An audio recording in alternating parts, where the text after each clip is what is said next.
صدای بلبلی خوشخوان آید باز بر گوشم، نوای شوخی آبشاران آرد باز بر جوشم. نسیمی فارم از گلزار آرد بوی گلها را، ولی از دیدنی دنیای خوش افسوس محرومم، ولی از دیدنی دنیای خوش افسوس محرومم. برایم نقل کردن دوستان دنیای رنگین را، که اندر آسمان ها آفتابی جلوه تابی هست، که در شب اخترانی بی حساب و ماهتابی هست، که مرغان در سمایی بیکران دارند پروازها، و ساز و ناسهای خویش با هم دارن رازها.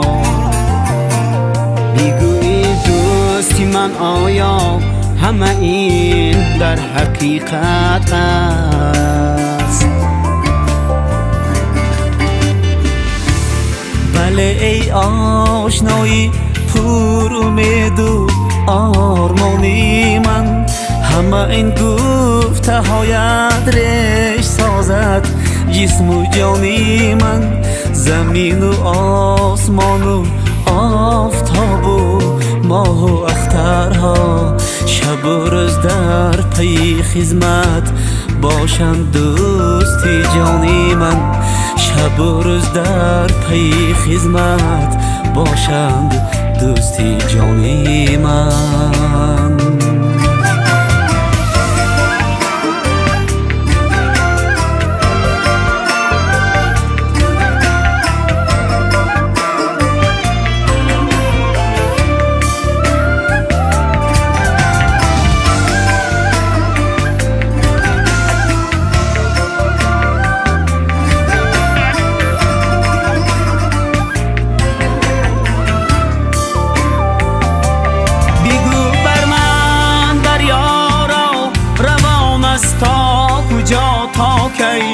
دیگو بر من صحرا را چی رنگ و زیب دارد وی، دیگو بر من دنیا را عیان و ارزشی آن را.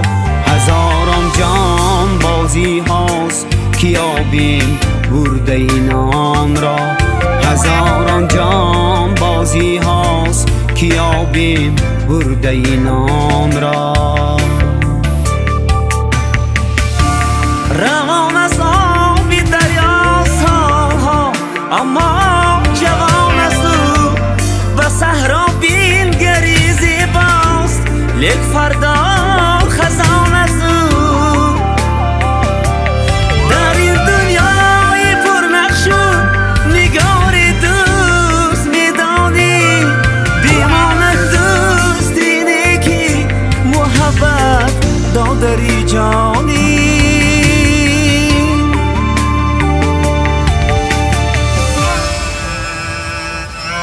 به سوی آفریدگاری جهان شکرانه میگویم، که از عطر و نسیمی فارمش هر دم میبویم.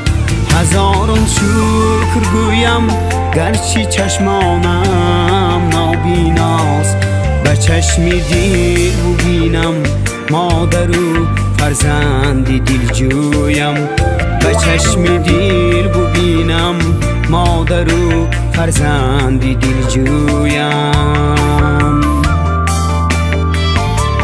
هزاران شکر میگویم، هزاران شکر میگویم، هزاران شکر میگویم، هزاران شکر میگویم.